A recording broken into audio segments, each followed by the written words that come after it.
આજે પોષ સુદ ચોથ છે, શુક્રવાર છે, 3/1/2025 વર્ષ છે.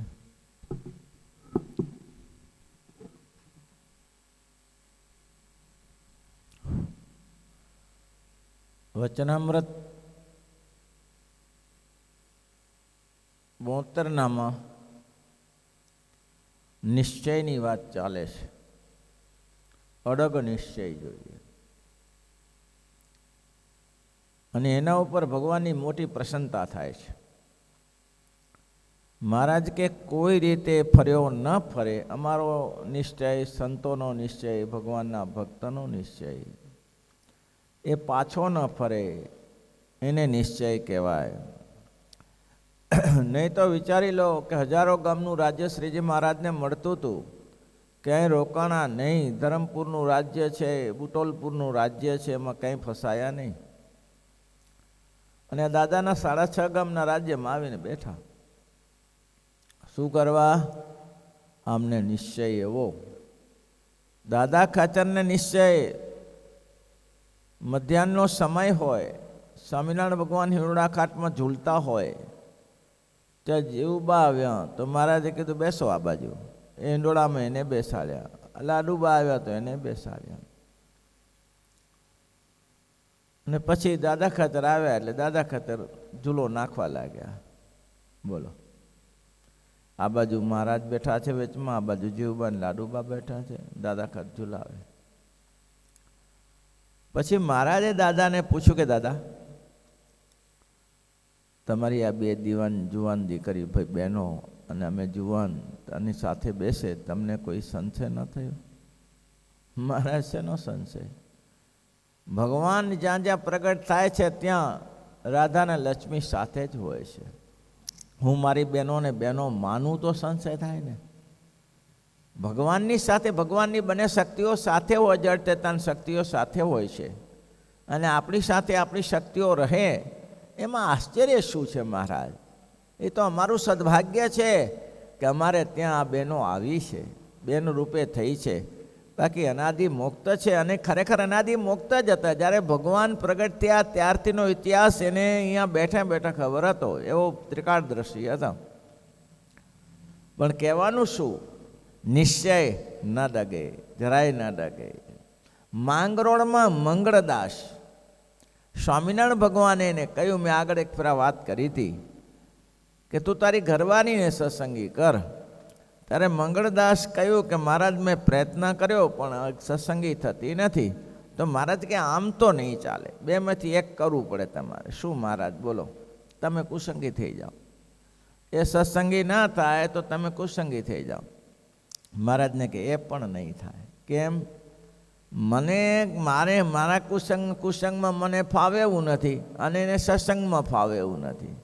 મહારાજ કે આ તો મૂર્ખ માણસ. લે, મને કુસંગમાં ફાવે એવું ને એને સત્સંગમાં, ઘરવાળીને સત્સંગ નથી કરી શકતો, મારો અહીંયા મોટા પગ ઘસે છે. મહારાજ કે આને તો વિમુખ કરાય, આને તો રખાય નહીં, અહીંયા વિમુખ કરાય. તે ગામવાળા કે આપની આજ્ઞા. અને ગામવાળાને એવું તો ગમતું હોય પાછું, કોઈને વિમુખ કરો ને, કોઈને ધોકાવારી કરીને બધાને ગમે. વિમુખ કર્યા. વિમુખ કર્યા એટલું નહીં, પણ મહારાજે કીધું કે હવે જો મંદિરમાં આવે ને, નીચે બેસે ને, ગમે તે મંદિરમાં તો બેસવા નહીં દેવો, પણ બારે આંગણામાં બેસે ને તો એક એક ધોલ મારવી, બધાને એક એક ધોલ મારવી. મહારાજ કે સારું, લોકો વિમુખના આ લક્ષણ છે. નોંધો કરીને બોલાવું, હળકુતી કરીને બોલાવવાની ને એક એક ધોલ મારવાની. મંગળદાસ રતિવાર નબળા ન પડ્યા. બોલો, મંગળદાસ જેમ જેમ તાવ્યા તેમ વિશેષ સત્સંગી થયા.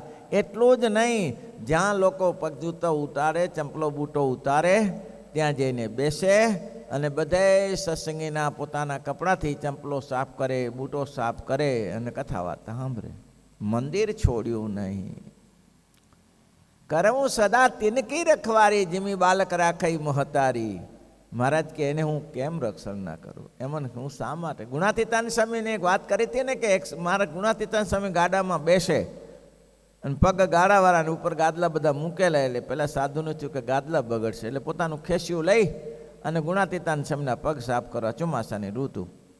એટલે ગુણાતીતાન સ્વામી એવી લાત મારી તે સાધુ પડી ગયો, ફેરી ઊભો થયો પાછો અને ફરી પાછો સ્વામીના પગ સાફ કરવા લાગ્યો. સ્વામી કે આનું કલ્યાણ ના કરું તો બીજાનું કરું, આને અક્ષરધામ ના આપું શું જગતના લોકોને આપું? આવો નિશ્ચય,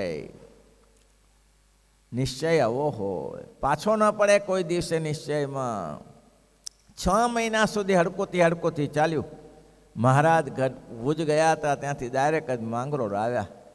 માંગરોળ આવીને મંદિરમાં બેઠા એટલે આ ચાલુ રાખ્યું હતું લોકોએ. મહારાજની આજ્ઞા છે ને, આવી આજ્ઞા બહુ ઝડપી ફાવી જાય લોકોને. માળા કરવાની આજ્ઞા ના ફાવે. હડકોતી કરીને એક ધોલ મારવાની, ઠેબુ મારવાનું. મહારાજ સભામાં બેઠા બેઠા કે આ બારે કોઈ કૂતરું છે એને હડકોતી કેમ કરો છો?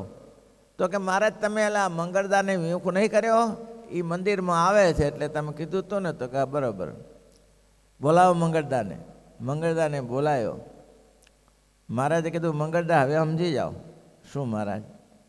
કાં તો ઘરવાળીને સત્સંગી કરો અને તમે કાં તો કુસંગી થઈ જાઓ. મહારાજ કે એમાંથી બે કાંઈ નહીં થાય. મને કુસંગમાં નહીં ફાવે ને એને સત્સંગમાં નહીં ફાવે, એટલે જેમ છે એમ ચાલવા દો મહારાજ. મહારાજ કે એમ? તો કે હા. શ્રીજી મહારાજ ભેટી પડ્યા. મહારાજ કે ધન્ય છે મંગળદા તમારી નિષ્ઠાને, જાઓ કાલે તમારા ઘરવાળી સત્સંગી થઈ જશે. એ ના થાય મહારાજી, થઈ જશે. રાત્રે શું મહારાજે જાદુ કર્યું તે હરી જમપુરી દેખાણી અને પહેલી તો લાય થઈ જી, મરીજી રાડો રાડી રાતો ચીસો પાડે.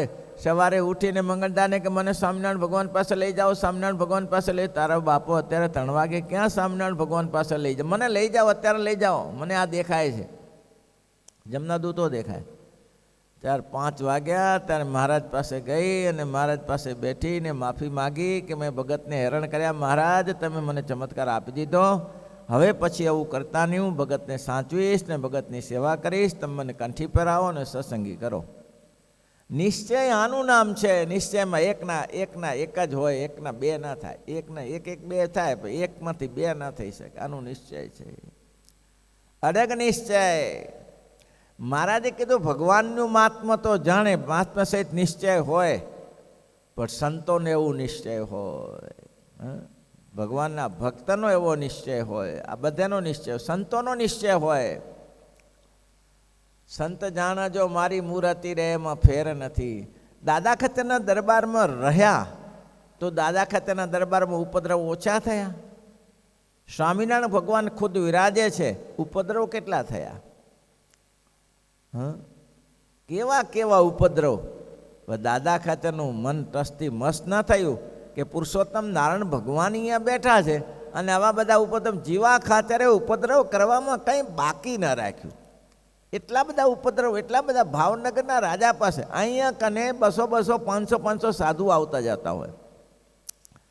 હવે એના દરરોજના રોટલા તે દિવસે કોઈ શીરોપુરી ના બનાવે, ઉત્સવમાં થાય તો શીરોપુરી બને, રોટલા બનાવવાના, રોટલાને શાક બનાવવાનું હોય. મારા ખડા જ કાઢી દીધા.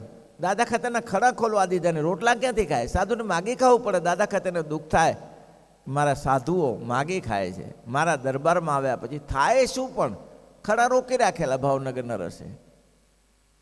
અને ભગવાન પાછા કંઈ આમાં ભગવાન છે તો કંઈ મદદ નથી કરતા. પણ દાદા ખાતરને ભગવાન મદદ કરે છે કે નથી કરતા એ કોઈ શંકા નહીં. મહારાજ છે દયાળુ, ભગવાનનું ધાર્યું થાય છે. મહારાજની ઈચ્છા આવી હશે. અને ગમે તેમ થયું, જીવા ખાતરે કેટલી વાર ચડે. આ મંદિર બન્યું, મંદિર તોડી નાખવા માટે દાદા જીવા ખાતર ગયેલા. કાંઈથી ઘટાવો મંદિર. તો આ તો અહીંયા કને શું થશે તમને ખબર છે? આ તો દારૂગોળાનો પીઠો બંધાશે અહીંયા કને, અને તમારે સામે લડવાના લશ્કર બંધાશે. એટલે આવું ચડાયું. આ અહીંયા દારૂગોળો ભરાય છે, બંદૂકોને હથિયાર રખાય છે મંદિરમાં. આવું મારા બેટાએ ભરાયું કે ભાવનગર નરેશને કહ્યું, અજયસિંહ બાપુ તમને ખબર નથી, અહીંયા કને દારૂગોળો ભરાશે ને હથિયારો નખાશે ને એક દિવસ તમારા સામે યુદ્ધ થશે. બોલો, આવું ચડાવે એટલે કેમ થાય? બોલો. અને મંદિરમાં ઓર્ડર નોટિસ આપી દીધી. બોલો. અને એટલું જ નહીં, કારિયાણીથી શ્રીજી મહારાજને એનું નિરાકરણ કરવા માટે વજયસિંહ દરબાર બાપુની પાસેથી ડાયરેક્ટ જવું પડ્યું. અને મહારાજે એટલે સુધી નહીં, મહારાજ કે લડવું હોય ને તો અમે લડવા તૈયાર છીએ, ભજન કરો તો ભજન કરવા તૈયાર છીએ. અને કેવા મહારાજ દયાળુ. કાર્યાણીથી શ્રીજી મહારાજ સંતોની સાથે ને પાર્ષદોની સાથે લઈ કંઈ ખાવા પીવાનું કંઈ નહીં. સંતોએ કહ્યું મહારાજ થોડું ટિફિન જેવું કરી દઈએ. ના મહારાજ કંઈક જ્યાં જઈએ તો ભગવાન આપી દે છે, ચિંતા શું. અને બધી વ્યવસ્થા થઈ જાય રસ્તામાં. અને ચાલતા ચાલતા ચાલ આ નિશ્ચયના વચનામૃત તો વાંચો. આપણે ખાલી નિશ્ચયની વાત, માથું દુખે છે ને પગ દુખે છે તોય વહેલું ઉઠાતું નથી. કેમ? નારાજ માથાનું દર્દ છે.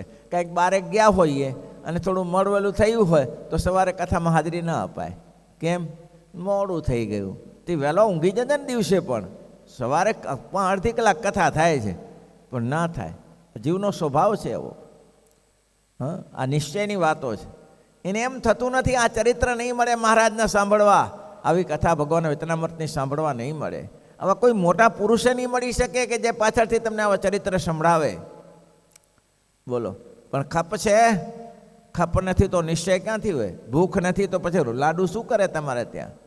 નિશ્ચય જોઈએ. આવો ઉપદ્રવ થયો અને મહારાજ ભાવનગર પહોંચી ગયા.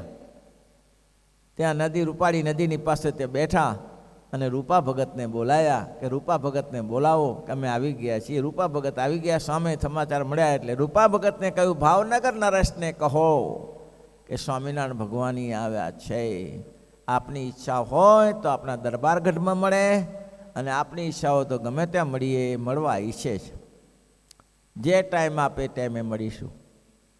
ભાવનગર રાજા ગમે તે હોય પણ મહારાજના સમાચાર સાંભળીને ખુશ તો થયા. ખુશ થયા. ભલે ભલે આવ્યા, ભલે આવ્યા. મારે શરણે આવ્યા છે ને એમ ગમે. ભગવાન શરણું સ્વીકાર્યું અને ભગવાન ત્યાં ગયા એટલે રાજા લશ્કર લેવા માટે આવ્યું અને 10 વાગે પધરામણી કરી. ભાવનગર નરેશને વદેશી દરબાર આપું ને ત્યાં અને બધી હકીકત કહી કે અમે તો આ રીતે સત્સંગ કરીએ છીએ. અમે કોઈ દારૂગોળાનો પીઠો નથી બનાવતા. અમે કોઈ હથિયાર માટેનું યુદ્ધ નથી કરવું. અમે તો સાત્વિક માણસો છીએ. ભગવાનનું ભજન કરીએ છીએ ને ભજન કરાવીએ છીએ. અડધી કલાક મહારાજને સાંભળ્યા પછી વદેશી દરબાર પગે પડી ગયો. મહારાજ, મારી ભૂલ થઈ ગઈ. તમારા જે મહારાજ કે તમારી હજી ઈચ્છા ન હોય, તમે અમે જે ગઢપુરમાં મંદિર કર્યું છે, ગોપીનાથજી મંદિરમાં પધરાવ્યા છે, તમારે આ શ્રીજી મહારાજ છેલ્લા દિવસો 86ની સાલમાં તો મહારાજ ગયા દસમના. તો મહારાજ કે તમારી ઈચ્છા ન હોય તો હજી અમે બીજે ચેન્જ કરી શકીએ છીએ. ગોપીનાથની મૂર્તિને ગમે તે તમારા રાજ્ય સિવાયના ગમે તે જગ્યાએ અમે સ્થાન કરી શકીએ છીએ. ત્યારે વજેશી પગ પકડીને કહ્યું ના બાપા, ના આવું ન કરતા. તમારા કારણે તો અમે જીવીએ છીએ. તમે અમારા રાજ્યમાં છો એનાથી મોટું કયું ગૌરવ હોય? મહારાજ ક્યારે તમને હવે પછી ઉપદ્રવ નહીં થાય, ક્યારે ઉપદ્રવ નહીં થાય. જાઓ, મારા તરફથી મારું વચન છે. આવી ઉપદ્રવ કર્યા. અરે એટલું નહીં, ગેબીને બોલાયો. ગેબી બારોટને બોલાવીને યુદ્ધનો મેદાન માંડ્યા. જો તો ખરા. એટલે ભડલીવાળા ભાણ ખાચરને કહ્યું અરે નપુંસક બેસી શું રહ્યો છો? આ યુદ્ધ કર, તારું ખેતરમાં ખેતર તારું છે અને સ્વામિનારાયણ દાદો છે નો લઈ જાય. આવા ઉપદ્રવ કર્યા. બોલો. પણ દાદા ખાચરે ક્યારે કહ્યું નથી કે મહારાજ આમ કેમ થાય છે? આપ બેઠા છો ને આપ બેઠા છો ને આમ. ના ના, મારા પ્રભુની ઈચ્છાથી ભાઈ કાંઈ થતું નથી. જે થાય છે એની ઈચ્છાથી જ થાય છે. જરાય સંશય કર્યો? જરાય સંશય કર્યો? દાદા ખાચરને દીકરો નહીં, કુંદબેન હતા, દીકરો નહીં. મહારાજને જીવબા લાડુબા કે અમને મહારાજ એક સંતાન હોય તો રાજ્ય શાસનમાં. મારે હશે. દાદા ખાચરે કહ્યું કે મેં એવી પ્રાર્થના ભગવાનને કરવાની હોય? તો મહારાજ અજાણ્યા છે જે નથી દીકરો કે નથી અજાણ્યા છે? આવો નિશ્ચય. અને ખુદ મહારાજ પરણાવા જાય. દાદા ખાચરને એવી એક તો કથા જુઓ કે ગયા સ્વયં ભગવાન પોતે જાન ઉપર બેસીને એને ગાડું જોડીને ગાડું ચલાવતા મહારાજ દાદા ખાચરના લગ્નમાં જાય નાગવરુને ત્યાં. આ એમ નિશ્ચયની વાત છે ભાઈ. નિશ્ચયની વાતો ઘણી થાય છે પણ નિશ્ચય જ્યારે સમય આવે ને ત્યારે નિશ્ચયનું ઠેકાણું રહેતું નથી. સહેજ તાવ ચડ્યો હોય તો કથામાં નથી આવતું. રાપર ગામના દોવા ઠક્કર 90 વર્ષની ઉંમર અને હું મહાપૂજા કરાવું સભા મંડપમાં. એને 3-4 ડિગ્રી તાવ ચડેલો અને સભામાં મહાપૂજામાં બેઠા. મને સામે ઊભો થઈને કહેવું પડ્યું દાદા તાવ વધારે છે, તમે આરામ કરો. તો કે હવે આરામ કરાય એવો ટાઈમ રહ્યો નહીં સ્વામી. કે કેમ? આ પહેલી વાર ને છેલ્લી વાર મંદિરે આવ્યો છું, હવે પછી નહીં મળે અહીંયા આવવા. તાવ આવે કે અહીંયા મરી જવું, જે થાય એ થાય, પણ મહાપૂજા તો પૂરી કરીશ. આ નિશ્ચયની વાત છે. ત્યાં પુલાશ્રમમાં ગયા તો જસુભાઈનું શરીર બગડ્યું. તો જસુભાઈને કીધું તમે અહીંયા આરામ કરો બહુ જોમસનમાં, અમે જઈને આવીએ. તો કે ના, હું ફરીવાર નહીં આવી શકું, મારું શરીર હવે કામ નહીં કરે. હું મરી જઈશ ને તો ઉપર મરીશ, પણ હું તમારી સાથે આવીશ. ખંભે લીધા અને ત્યાં ગયા. બોલો, જાત્રા પૂરી કરી, નીચે ઉતર્યા, શરીરે સ્વસ્થ થયું પછી. અને એક ભગત અમારી જોડે જ હતા. બોલો, એ સ્વસ્થ હતા, ઉંમર સરસ હતી, 50, 55, 60 વર્ષની ઉંમર હતી. પહેલે કોઈ કે સાંભળ્યું હશે તે હવન પાતળું થઈ જાય છે ને તે માણસ મરી જાય છે. તે ના ગયો ભડનો દીકરો. બોલો, સ્વસ્થ શરીરવાળો, લઠ્ઠા જેવો શરીરવાળો. આ નિશ્ચયની વાત. આટલે સુધી જઈને પાછા આવ્યા. નિશ્ચય એવો હોય, મહારાજ કે એનો તો હોય, પણ સંતોનો નિશ્ચય, ભગવાનનો તો નિશ્ચય હોય, સંતોનો નિશ્ચય હોય. આ મુક્તાનંદ સ્વામી, ગોપાળાનંદ સ્વામી, એનો કેવો નિશ્ચય, પરિપક્વ નિશ્ચય. જી સ્વામી કરીને ઊભા રહે. નિશ્ચય કેવો! એટલે પેલું સાંભળ્યું હશે તમે કે જે ઓરડા ચલાવે, એકવાર તોડાવ્યા, બીજી વાર તોડાવ્યા, ત્રીજી વાર મહારાજ જુએ આ દિવાલ તાંસી છે, પાડી નાખે, ફરીથી ચણે. બીજે દી આવે, આ દિવાલ બરાબર નથી, તોડી નાખે. બોલો, કડિયા કે છે આ કઈ દિવાલ તોડી નથી, ઓળાંબા લઈને કામ કરીએ છીએ. દાદા ખાતે તારે શું લેવા દેવા છે? મારા પ્રભુ કહેતા હોય બરાબર જ કહેતા હોય. લ્યો, હા, તારે પણ હું આ કામ કરું છું, મને હું આ કે અત્યારે 25 વર્ષથી કામ કરું છું, અને આ દિવાલ તાંસી કેમ ચાલે એમ? એ કે તારે કંઈ લેવા દેવા છે? તારે મજૂરીથી કામ છે કે તારે કંઈ વેદ ભણવા છે? તો મારે મજૂરી તોડી નાખ. મહારાજ કેમ થાય? 7મી વાર કહ્યું તારે મુક્તાનંદ સ્વામીએ કહ્યું, મહારાજ આ ક્યાં સુધી ખેલ કરવો છે? દાદા ખાતરમાં ફેરફાર નહીં થાય. અને મહારાજે ત્યારે દાદા ખાતરને ભેટીને એમ કહ્યું, દાદા દિવાલ તાંસી નથી જોઈ, તારા નિશ્ચયનો તાંસ છે કે નથી જોવું? તારા નિશ્ચયમાં કચાશ છે કે નહીં? આવો નિશ્ચય, પરિપક્વ નિશ્ચય. મહારાજ કે એને ભગવાન વશ થાય છે, બીજાને કોને વશ થાય કયો? અને જેવો મહારાજ કે ભગવાનનો ભક્ત, એક સામાન્ય દ્રષ્ટાંત છે કે એક માજી દરબારમાં રહે ને સેવા કરે. જાણે હતા વર્ષ કેટલાક સમયથી રહેતા હતા. એક દિવસ માજીની વૃત્તિ બદલાઈને પૈસાની થેલી પડી હતી, 400 રૂપિયાની, 250, 300 જે હોય તે. એ સવારે ઉલસણી નવાના થઈ જાય લઈને જોયું, કોઈ કે તપાસ કરી તો પૈસાની થેલી નથી. તપાસ કરી, કોણ લે? ખબર પડી કે આ તો દોષી લઈ ગઈ. તો થયું શું? થેલી લઈને નીકળી તો ગઈ, પણ જ્યારે ગઢડાની હદ ઉલ્લંઘી, આંધળી થઈ ગઈ, દેખાતું બંધ થઈ ગયું. આમને આમ અથડાય, ઝાડ સાથે અથડાય, પાડ સાથે અથડાય. કોઈ થયું શું? તો કે બાપા દેખાતું બંધ થઈ ગયું, મને હાથ ટેકો કરો. મને પાછા દાદાના દરબારમાં પહોંચાડે. એને દોષીને ખબર પડી ગઈ કે આ પરિણામ આનું છે, ચોરીનું છે. પાછી આવી. કોઈ કીધું આ દોષી તો પાછી આવી, પગે લાગી, મારી ભૂલ થઈ ગઈ, ક્ષમા માગી, પૈસા મૂક્યા. લઈ જાઓ દાદા ખાતર. એ તો બિચારીનું કામ હશે ત્યારે લઈ જતી હશે ને, તો શુક્રા લઈ જાય. કે આવી દયા ક્યાં હોય? ચોરીનો માલ છતાં એને દયા, એને કંઈક ગરજ હશે ત્યારે લઈ જતી હશે ને, એ શુક્રા લઈ જાય. પાછી દોષીને રાખી. મહારાજે દાદાને કીધું, દાદા આ દોષી ચોર છે, લે તલવાર, ઉડાડી દે માથું. આવા ધંધા કરતા શીખ્યા છે આપણે. એક તો સાચવીએ છીએ, શરણાગતિ આપીએ છીએ, ને અહીંયા ચોરી કરવાની, ઉડાડી દે માથું. દાદા ખાતર ગયા. સ્વામિનારાયણ, સ્વામિનારાયણ, સ્વામિનારાયણ. દાદા ખાતર પગે લાગીને પાછા આવ્યા. શું કર્યું? પણ મહારાજ નાથું ન, અને વાથું શું ના વાઢી શકે? ચાલ હું સાથે આવું. દાદા ખાતરની સાથે મહારાજ જઈને કહ્યું, ઉડાડી દે માથું. દાદા ખાતરને તે દોષી, હવે આવામાં ભજને સારું થાય ને, પાછું સ્વામિનારાયણ, સ્વામિનારાયણ, સ્વામિનારાયણ દોષી કરે. એટલે પછી દાદા ખાતર પગે લાગીને મહારાજને કીધું, મારથી નહીં શકે. કેમ?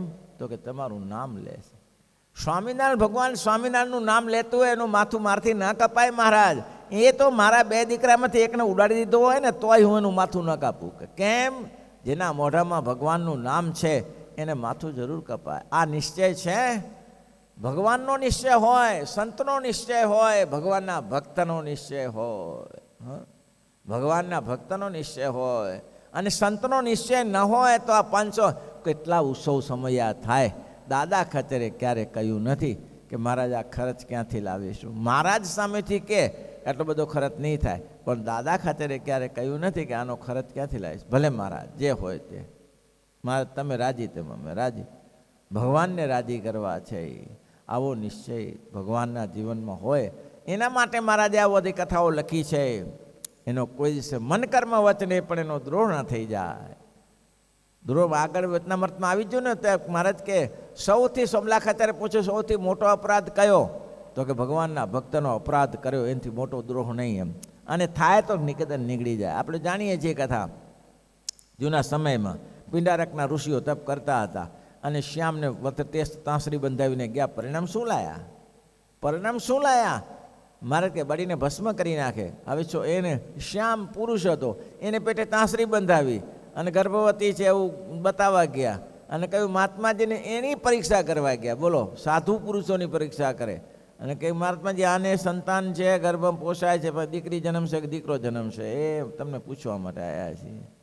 અને સાધુએ ધ્યાન કરીને જોઈને, મારા બેટા અહીંયા આ જંગલમાં એકલા પડ્યા છીએ, અમે કોઈને હેરાન કરતા નથી અને તમે અમારી મસ્કરી, અમારી હાંસી મસ્કરી. અરે તમારો બાપો પગ ધોઈને પાણી પીએ છે અને તમે મારા બેટા અમારી હાંસી ઉડાડવા માટે આવ્યા. અને જે મગજ ગયું ઋષિઓનું કે જે નીકળશે એ જદુકુળનો નાશ કરશે, જાઓ ઉપડો અહીંથી. ભાગ્યા ત્યાંથી, ભાગ્યા. આગળ જેનું ખોલ્યું તો કંઈ હતું નહીં ને મુસળ નીકળ્યું લોખંડનું. બોલો, આ મહાપુરુષનો અપરાધ. અને મુસળ નીકળ્યું તો નીકળ્યું, મુસળ વધવા લાગ્યું. હવે જાય ક્યાં? ભગવાનને કહ્યું આવું થયું.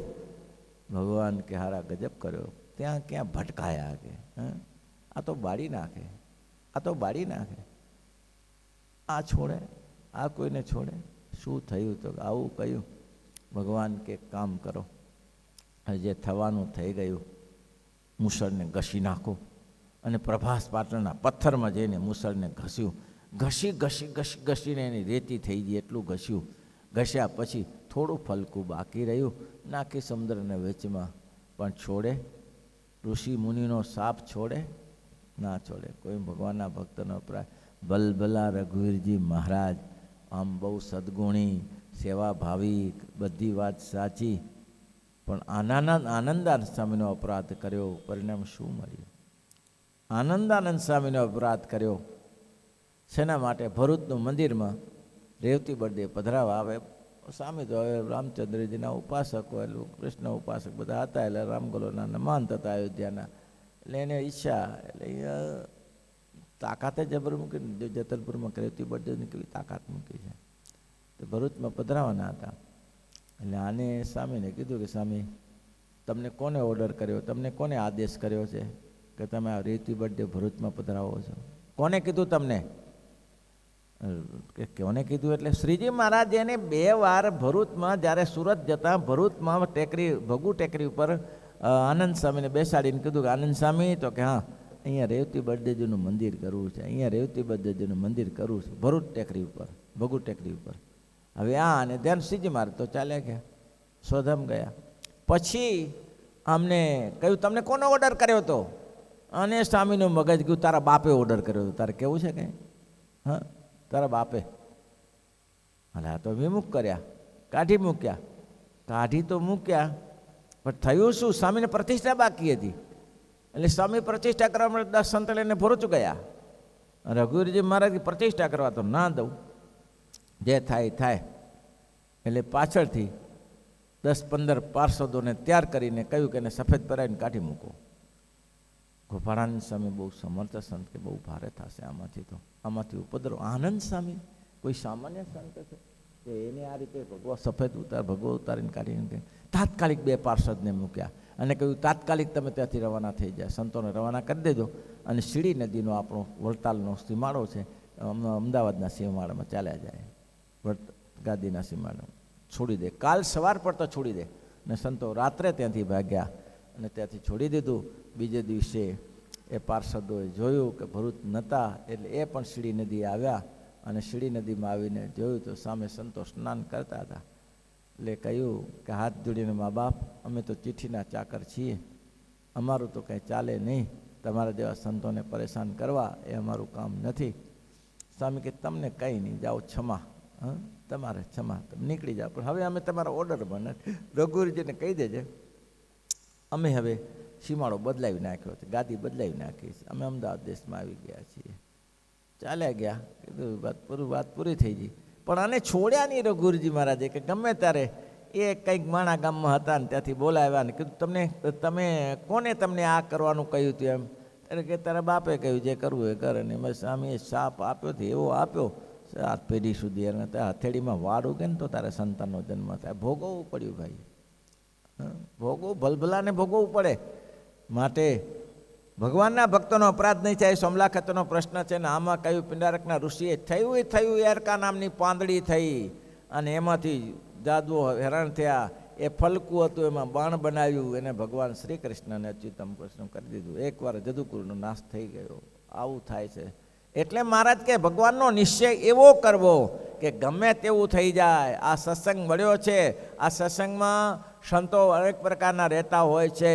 આટલો મોટો સત્સંગ છે, હજારો સંતો સંપ્રદાયમાં છે. બધાની ક્રિયા એક સરખી ક્યાંથી હોય? કોઈના ચરિત્ર જોઈને અવગુણ ના આવવો જોઈએ. એ તમે ખરાબને જુઓ છો ને કરતાં સારાને જુઓ ને. આમાં વચનામૃતમાં આગળ આવે છે કે એવા સંતોને સાથે સમાગમ કરવો. ગુણાતીત સ્વામી સાથે લખ્યું ને કે એવા 64 લક્ષણે યુક્ત એવા સંતોને શોધી કાઢવા અને એનો સમાગમ કરવો. શ્રીપતિમ શ્રીધરમ સર્વદેવ.